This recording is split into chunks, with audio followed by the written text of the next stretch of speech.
Livro A Crise da Morte, de Ernesto Bozano. Segundo depoimento dos espíritos que se comunicam. Capítulo 10. 10º caso.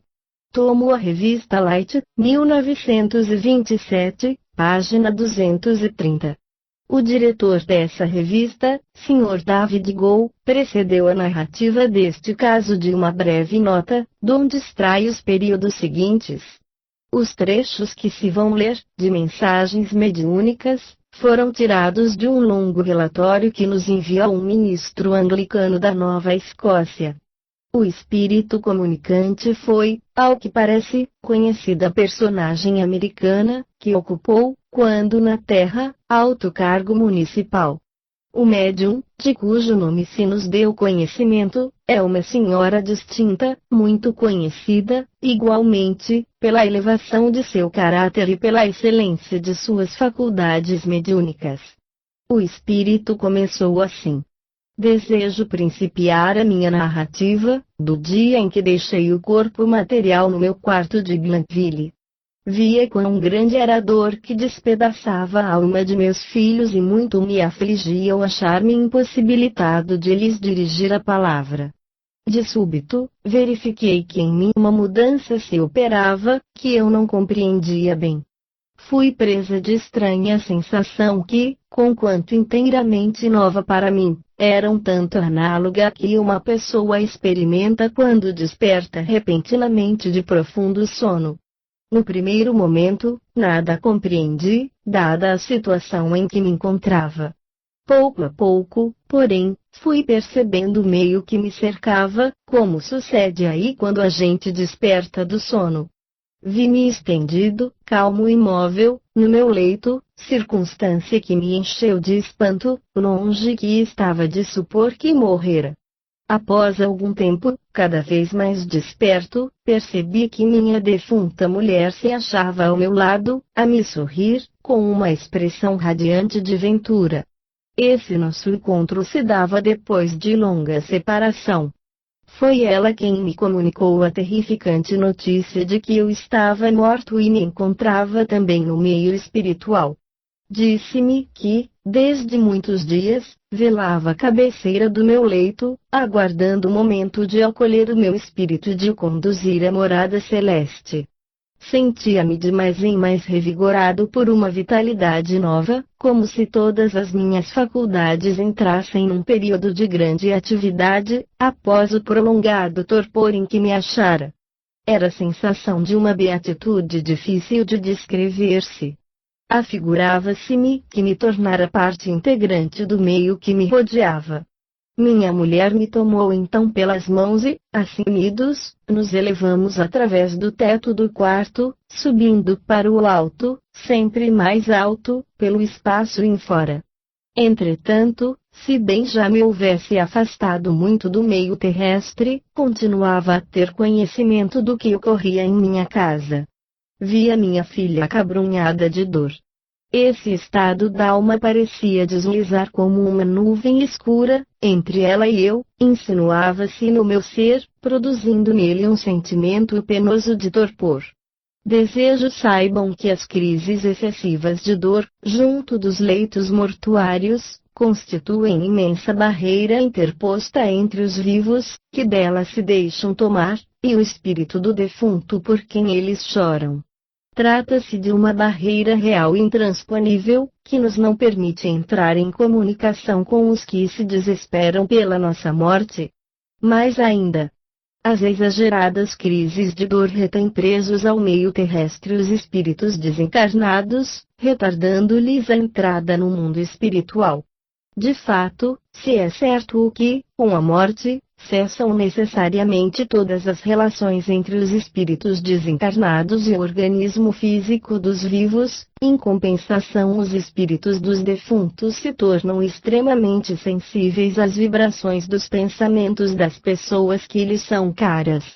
Concito, pois, os vivos, na eventualidade da perda de algum de seus parentes, qualquer que possa ser a importância da perda e da dor correspondente, a que, a todo custo, se mostrem fortes, abafando toda manifestação de mágoa e apresentando-se de aspecto calmo nos funerais. Comportando-se assim, determinarão considerável melhoria na atmosfera que os cerca, porquanto a aparência de serenidade nos corações e nos semblantes das pessoas que nos são caras emite vibrações luminosas que nos atraem, como, à noite, a luz atrai a borboleta. Por outro lado, a mágoa dá lugar a vibrações sombrias e prejudiciais a nós outros, vibrações que tomam o aspecto de tenebrosa nuvem a envolver aqueles a quem amamos. Não duvideis de que somos muito sensíveis às impressões vibratórias que nos chegam, por efeito da dor dos que nos são caros. Nossos corpos etéreos estão, efetivamente, sintonizados por uma escala vibratória muito alta, que nada tem de comum com a escala vibratória dos corpos carnais. Aqui não se usa a palavra para conversar. Percebemos os pensamentos nos olhos daquele que conversa conosco. O nosso interlocutor, a seu turno, percebe em nossos olhos os pensamentos que nos acodem.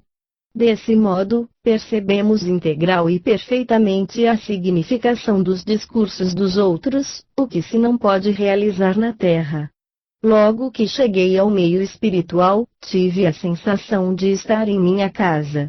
Parentes, amigos e conhecidos vieram todos receber-me, todos se congratulavam comigo, por haver eu, afinal, chegado ao porto. Era, pois, natural que fizessem nascer em mim a impressão de estar em minha casa. Para me adaptar ao novo meio, menos tempo me foi preciso do que seria na Terra, para me adaptar a uma mudança de residência. Aqui, todos podemos obter facilmente os objetos que desejamos. Não temos mais do que pensar neles, para que os criemos. Nessas condições, compreende-se que ninguém pode desobedecer ao mandamento de Deus. Não desejareis o que pertence ao vosso próximo.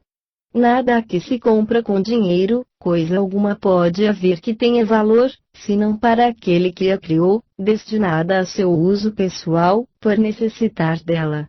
Cada um se acha em condições de conseguir para si, se o quiser, tudo o que seu vizinho possua. Bem entendido, falo apenas de objetos materiais de toda a espécie. Digo materiais para me fazer compreendido, pois que semelhante qualificativo não se adapta às criações etéreas. Como se vê, nestas passagens da narrativa que a Light publicou encontram-se as habituais concordâncias, a propósito de o defunto perceber o seu próprio cadáver no leito de morte, de não saber que morrera, de ver-se com a forma humana, de ser acolhido por sua mulher defunta e por grande número de outros espíritos, que ele conhecera e estimara quando vivo. Acrescenta que no mundo espiritual os espíritos conversam por meio da transmissão do pensamento e que este é uma força criadora, a cujo favor cada um pode conseguir o de que precisais. Falta, no entanto, qualquer alusão à frase do sono reparador, porque passam os espíritos, pouco tempo depois da morte. Tampouco se alude ali a outro fato, tão frequente nas mensagens com que aqui nos ocupamos, o da visão panorâmica, que tem o morto, de todos os acontecimentos de sua vida. Noto apenas incidentemente, porquanto, do ponto de vista teórico, a omissão nenhuma importância apresenta. Primeiramente, os defuntos que se manifestam não estão forçosamente obrigados a dar uma descrição completa das circunstâncias em que se encontram no momento da morte. Depois, ninguém afirma que os espíritos devam todos passar pelas mesmas experiências.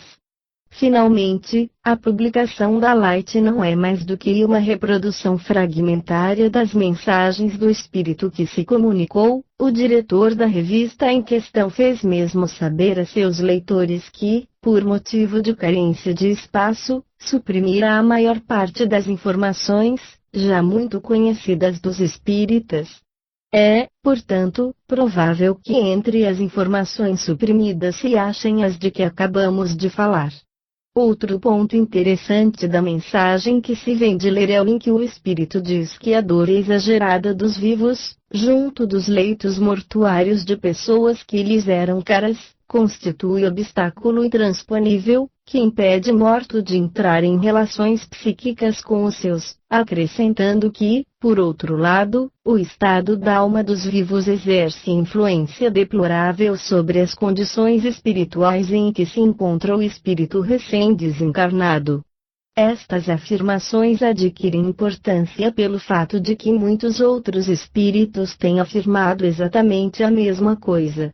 Somos, desse modo, levados a refletir seriamente sobre a advertência que nos chega de além-túmulo, sobretudo se considerarmos que as afirmações desses espíritos são perfeitamente acordes com as conclusões dos sábios, segundo as quais tudo o que existe e se manifesta no universo físico e psíquico pode reduzir-se, em última análise, a um fenômeno de vibrações. Sendo assim, ter-se-á que convir em que é muito verossímil, inevitável mesmo, que as vibrações inerentes a um estado da alma de grande dor sejam penosas para um espírito que há pouco se libertou do corpo carnal e o impeçam de entrar em relação psíquica com os seus, retendo no meio terrestre, enquanto essas vibrações persistirem. Um pouco mais adiante, 14º caso, transcreverei a mensagem de outro defunto, afirmando os mesmos fatos.